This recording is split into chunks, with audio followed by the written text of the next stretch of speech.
because doing business with the NRA... Well, alrighty then. We're here. It's NRA versus Vullo. It came quicker than I thought. Thereafter, Vullo extracted legally binding consent orders from the NRA's three I just need to principal change insurance the providers, description. barring them from ever providing affinity insurance to the group ever again, no matter how Y'all, lawfully they thank do you so. for joining us. If you These are actions joining worked us, as multiple if you are financial in fact institutions joining refused us, to do business with the NRA, citing Vullo's threats. do I This have was my not coffee? about enforcing insurance Can I find law my little or mere government coffee? speech. It was a campaign by the state's highest political officials to use their power to coerce a boycott of a political advocacy organization because they disagreed with its advocacy. Governor Cuomo essentially conceded as much in two tweets responding to this lawsuit, in which he said, and I quote, "The regulations New York put in place are working. We're forcing the NRA into financial jeopardy. We won't stop until we shut them down. It's time to put the gun lobby out of business. Hashtag bankrupt the NRA." Wow. At the motion to dismiss stage, the only question is whether these allegations, taken as a whole, plausibly plead a First Amendment claim. Because Vullo chose coercion over persuasion, they do. I welcome the court's questions. Mr. Cole, what is the speech here, protected speech, that you allege has been suppressed? Promoting guns, advocating for gun rights, sending the wrong message. It is precisely the speech of the NRA which caused Vullo and Cuomo to decide to target their partners In this and case, seek to coerce is about them the into state of New York boycotting the NRA. So they are seeking to debanking penalize the NRA because they don't like because of their its speech positions, views advocating they're for gun advocating rights. for. So your argument is that the sanctions on a third party suppress the speech of NRA? Yeah, it doesn't, Your Honor, it doesn't, the court's First Amendment jurisprudence does not require proof of suppression. It requires proof of burden. If Vullo had imposed a $1 fine on the NRA for promoting guns, it would be unquestionably unconstitutional, even though it wouldn't actually suppress their speech. But here we have actually alleged, and this is at the motion to dismiss stage, so the allegations are true, that the NRA has cost Allow the me to NRA, get my coffee. millions of dollars as a result of the kinds of coercion that has been put in place here, and that the NRA, like any other advocacy group, relies on banks, relies on insurance companies We're back. to be able to do Coffee their in business. And hand. what is their business? Political advocacy. Isn't the issue of coercion different, though, than the First Amendment question? I mean, you are relying on, I think, Bantam Books. Is that correct? Yes. As I Bantam. read that case, there were really two about the government different telling things book going publishers on. what they can and There was can't an unconstitutional publish. prior restraint, and the court recognized 1963 that. case? I don't know. Let me check. And there was the implementation of that unconstitutional restraint through the 63. means of government coercion. So if I'm right about that in terms of how we should be thinking about Bantam Books, then don't we have two different questions here? The first being, did Vullo actually coerce any regulated entities to do something vis-a-vis the NRA? And then, was that something a violation of the NRA's First Amendment rights, say through retaliation or censorship, which are the two First Amendment theories Justice that I Brown, pick up from and your let's complaint. figure out who the attorney is right now. Justice Jackson, I think what Bantam Books Justice stands Jackson. for is that government officials are free to encourage people to take down speech or to penalize a group. What they are not free to do is to use coercion to that end. Here, there's no question on this record that they encouraged people to punish the NRA precisely because and only because of its political views. No, I understand that. So the that, question is there coercion? That's the whole... No, but they're two different pieces, right? You have to show that there's coercion, and you allege that, but you also have to show that that coercion resulted in a First Amendment violation. The Bantam Books is saying you can't do indirectly what you can't, right? What you can't do directly, but the direct thing in Bantam Books was a prior restraint. This here doesn't look like a prior restraint, So what is this is sort of Justice Those of you Thomas's just question joining again, us. right? What is your theory This is of about the the state First of New Amendment? York. Again, it's the And same its answer as to bureaucrats, Justice Thomas. bureaucrats The First Amendment, of course, the debanking First the Amendment NRA, prohibits forcing absolute insurers and censorship, banks suppression to of speech, drop but them. it also prohibits the imposition of any burden on speech because of its content. Even if the government denies a contract to an entity because it disapproves of what that entity Right, but says. isn't the hard part figuring out whether the burden is being imposed because of the content of the speech or because of the conduct? Well, I mean, so that's why we have to be really careful about what you're alleging is the First Amendment problem, because the government can regulate conduct. I agree. And if this was a case in which the government had said, the NRA is violating the law left and right, and we have to respond to that. Chat, you know who and the here are attorney is for the legal, ACLU who's arguing obligations, for the that would be NRA. one Let me thing. That know. is not what they said. They said we just want gonna to have to shut the figure it out NRA together. down. We want to put the gun lobby out of business. What the title of the guidance letters that she issues are guidance regarding the NRA and other gun promotion organizations. The whole guidance is saying, I don't like the fact that people use guns. I don't like the fact that people advocate for the use of guns. We need to stop this. We need to stop this now. Isn't that her motivation? I mean, I understand. That sounds to me more like a retaliation kind of First Amendment theory, as opposed to something that's happening in Bantam Books, which is pressure being applied to actual entities that themselves are speech distributors, so that those entities are censoring the speech as in their power, because they're the kinds of things, they're book distributors, If you're just joining et cetera. us, this is NRA These versus Vullo. are It's about the insurance state of New York companies and who its are being bureaucrats pressured. debanking And so it's at least the NRA attenuated because it in doesn't that like its sense, policies that it the advocates impact for. on speech, If you haven't correct? already, So if the government subscribe. were providing Journey to insurance, we had 1,000, a baby. contract Let's go. let's say it provided some sort of insurance to advocacy organizations, and it said, we'll give insurance to some, but we're not going to give it to advocacy organizations that disagree with us and that, for example, promote guns. That would be a clear violation of the First Amendment. It would not be censorship, it would not be suppression, but it would be a penalty imposed because of the viewpoint expressed by the organization. In this case, Maria Vullo herself and Governor Cuomo made it absolutely clear, both in closed-door meetings with Floyd's and in public guidance letters and in tweets about this case. If you're just joining us, this is about the singling state out of New York NRA, debanking not the for insurance NRA. law violations. They were singling out the NRA because it promoted guns, and they were against the promotion of guns. They can advocate against the promotion of guns. They can encourage people not to support groups that like the NRA. What they can't do is then invoke the coercive authority of her office. And look at the guidance letters. She could have written an op-ed if she was, moved by the problems of gun violence, but she didn't. She invoked her statutory authority, unique statutory authority, to issue guidance letters. What are guidance letters? According to respondent, they are designed to tell regulated entities their obligations. Then in that guidance letter, what she does is go on for 4 paragraphs about how bad guns are, and then in the 5th paragraph says, in light of the above, we urge you to reconsider your relations with the NRA and other gun promotion organizations. No evidence that any other gun promotion organizations are involved in any insurance, illegality, or anything, and reconsider your risks and manage those risks. Take prompt action. And then she issues a press release that same day in which she Could be says, David cut Cole your of the ties ACLU. I'm in not. order to manage your risk. Can I ask you a question? Are you asking the court to break any new ground in this case? Absolutely not. This is about as square corners a Bantam Books case as you can imagine. How does your understanding of Bantam Books differ, if at all, from respondents and from the SGs? So the SG, as you'll note, is essentially on our side in this case, formally in support of neither party, but taking our time because they're supporting That is David Cole, reversal who I on the merits believe question. is arguing before the Supreme Court We believe right that now. you do have to demonstrate coercion.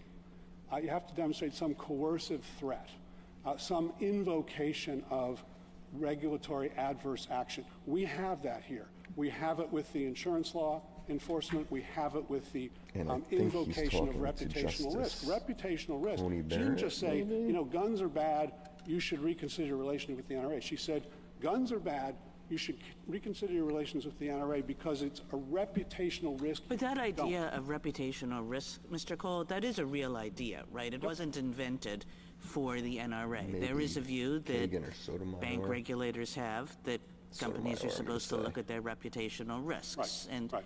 so how do we know? I mean, there's obviously a lot about guns in that letter, but it might be that gun advocacy groups, gun companies do impose reputational If you're just joining us, risks this is about of the state of New York kinds that debanking the bank NRA. regulators If are you haven't concerned already, about. drop a like So, or subscribe. how- Both help this new channel. Where do you, how do we know? So I don't think you actually have to make that decision, Justice Kagan.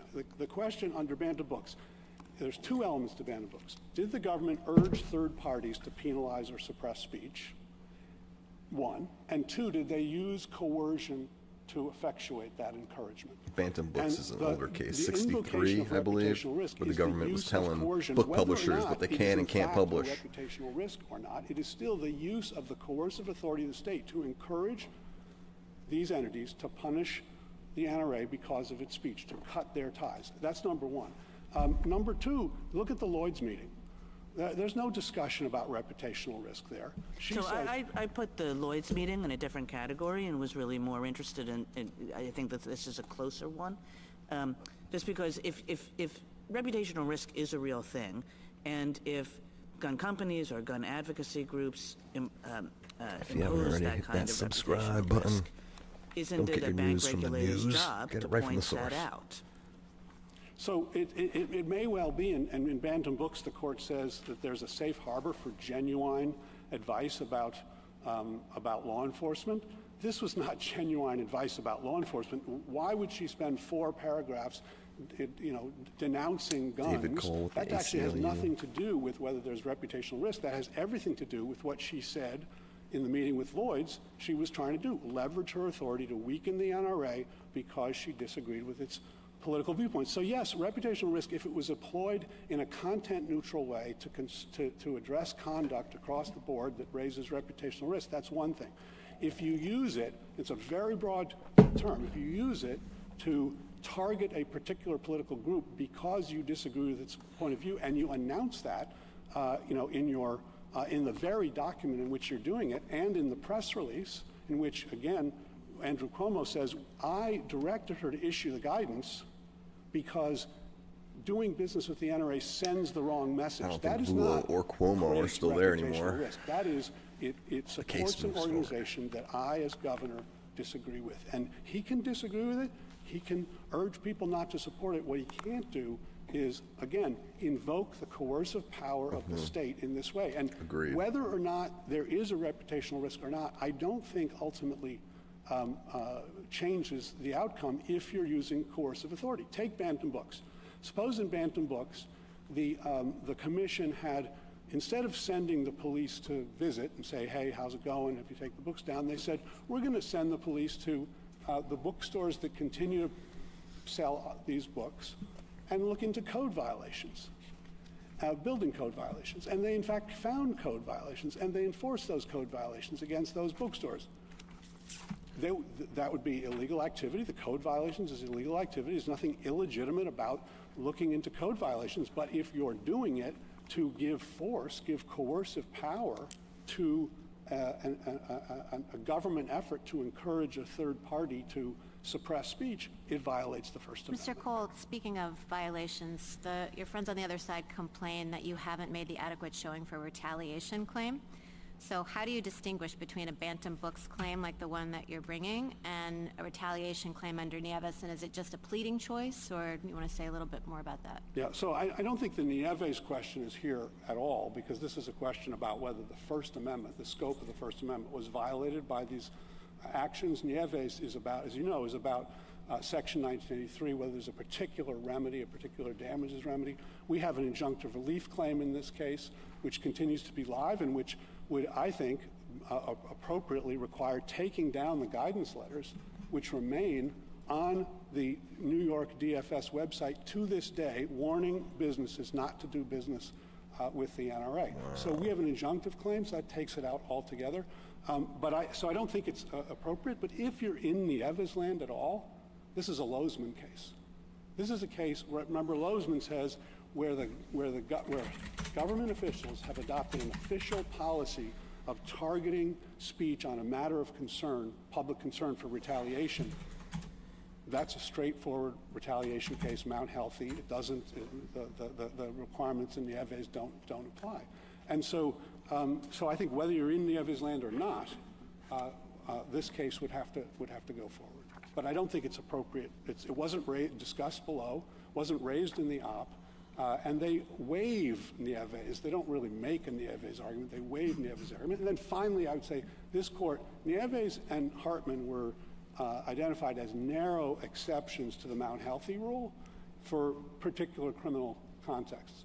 This court has never extended it to the administrative law enforcement context that we have here, and I think there'd be very serious questions about doing that. And as to Mount Healthy, we've clearly made out a case. All you have to demonstrate is that, as Justice Alito was saying in the former case, that you have identified that they have targeted you for some adverse action, and that they did so, the substantial motivating factor was your speech. Well, they've admitted as much in public statements as well as private backdoor meetings. So we clearly meet Mount Healthy, and it would be open to them at trial to say, well, we have some alternative theories. You'll hear my friend advance some various alternative theories. Those are open to them at trial. Thank but you, this counsel. is a motion to dismiss. Justice Thomas, anything further? Justice Alito? On the question of the meaning of coercion, I can think of a spectrum. On one end of the spectrum, a government official says, look, suppress this speech, and if you don't do it, I have legal weapons I can use against you, and I'm going to punish you using those. That's very clear coercion. At the other end, the government official who has no authority to do anything for any practical purposes to the entity that the government official is speaking to says, you should do this, it would be a good thing to do, you'd be a good citizen if you did it. And in between, there are a lot of different gradations, particularly when the official who's making this request has that power, and you have to assume that the person or the entity to whom or to which the request is being made knows that, just as I am sure that these insurance companies were well aware of the power of Ms. Vullo. So how do you define when it goes too far along that line? So I do think that the power of the official over those to whom she is speaking is a relevant factor in the assessment. But the assessment is, at the end of the day, would a reasonable person in this situation feel that the government is coercing it, that it is implying some sort of threat of action against it, of adverse action against it. So the mere fact that someone exercises regulatory power over you, I don't think is sufficient.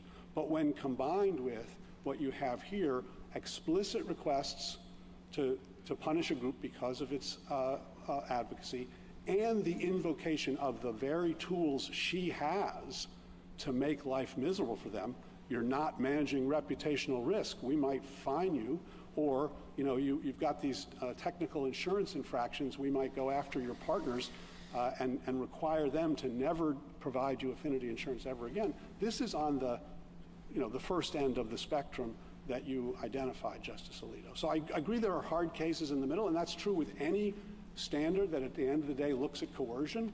In the context of confessions, coerced confessions, there are some hard lines to draw. This one is not.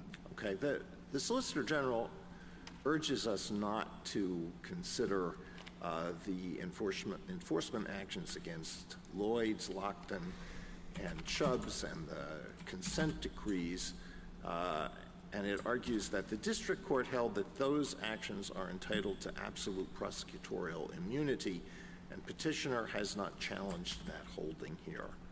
Do you want to comment on that? Yes, thank you.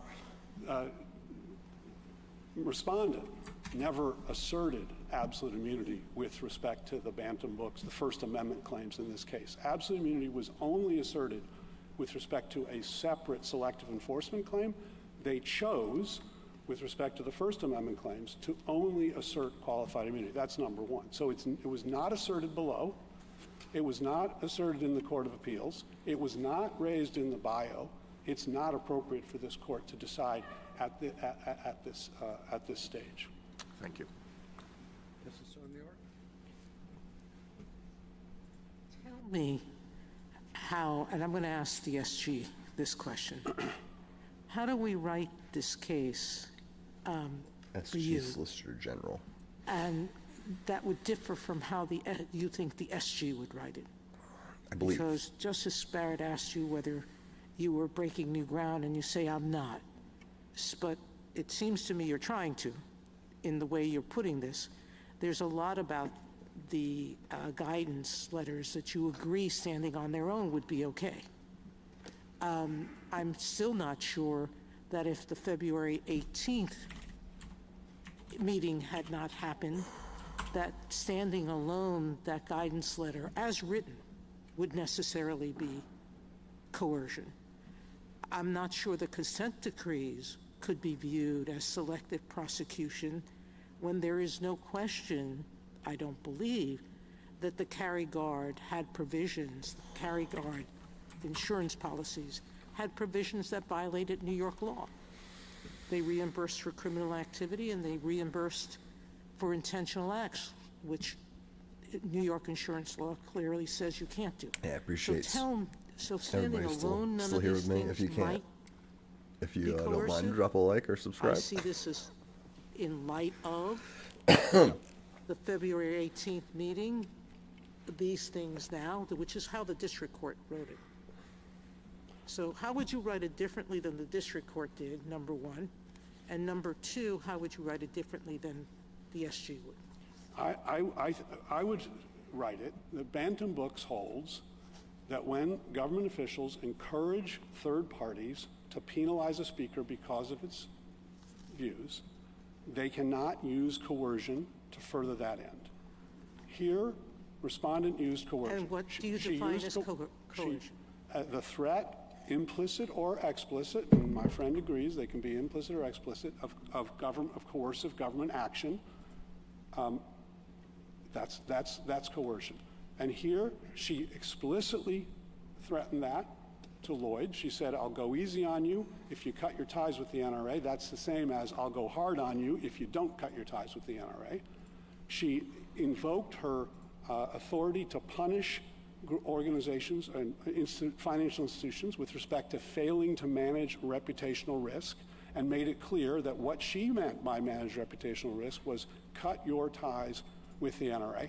And then she very shortly thereafter announced these consent orders with 3 of the NRA's principal insurance providers, in which she not only punishes them for insurance infractions, but imposes an extraordinary ban, a lifetime ban, in perpetuity. These organizations can never provide affinity insurance to the NRA, even if every T is crossed and every I is dotted under New York law. And with respect to Chubb, one of the 3, she got them to agree not to provide insurance to the NRA anywhere in the country, not just in New York. She has no jurisdiction out there. So I think when you look at those 3, and I think you under Bantam Books, you have to look at the government's action as a whole. You see that she encouraged third parties, insurance companies and banks. Right? You still haven't told me how you're going to write it. I think the differently only than difference between the SG and us is the SG says the guidance letters might be a closer question, but they support the allegation that she targeted this group and sought to use coercion. And then they say, with respect to the consent letter, there was absolute immunity, but as I had the discussion with Justice Alito, they didn't assert absolute immunity with respect to the First Amendment claim that comes out of the consent letter. So, Thank you. Justice Kagan? Justice Gorsuch? We've gone back and forth all morning about the standard. But you've got a First Amendment retaliation claim in this case. And we often look at retaliation in the Title VII context in just the manner you described, the effect it would have on a reasonable person in the circumstance. Do you see any daylight really between those two standards? in terms of defining what constitutes Yeah. an adverse action. Right. I'm not sure that there is. I think, I don't know that for this case, one has to look very hard to see adverse action when you see a concerted campaign, $1 million fines, an explicit threat to a major insurance provider. We're going to go hard on you if you don't cut your ties with the NRA. In that context, this is clearly an adverse action under Title VII, under any English language understanding of adverse action. Retaliation is a familiar concept in a lot of our case laws. All right, all I'm trying guys. to point Yes, out. no, I'm and going to wrap it here. look, A little bit of work to you do. They If have you gray want to area go to cases all supremecort.gov and go, I just And dropped the think link in the I chat. think, Go you know, there, abandoned hit the books calendar, and go to retaliation today's are date, slightly and different, I think, click in live. the way You they- can listen they to it yourself. conceptualize Appreciate the everybody First dropping in. Amendment Hopefully violation. you learned something. I know Encouraging I a third certainly party did. to punish And speech remember, with knowledge is power. coercion. Subscribe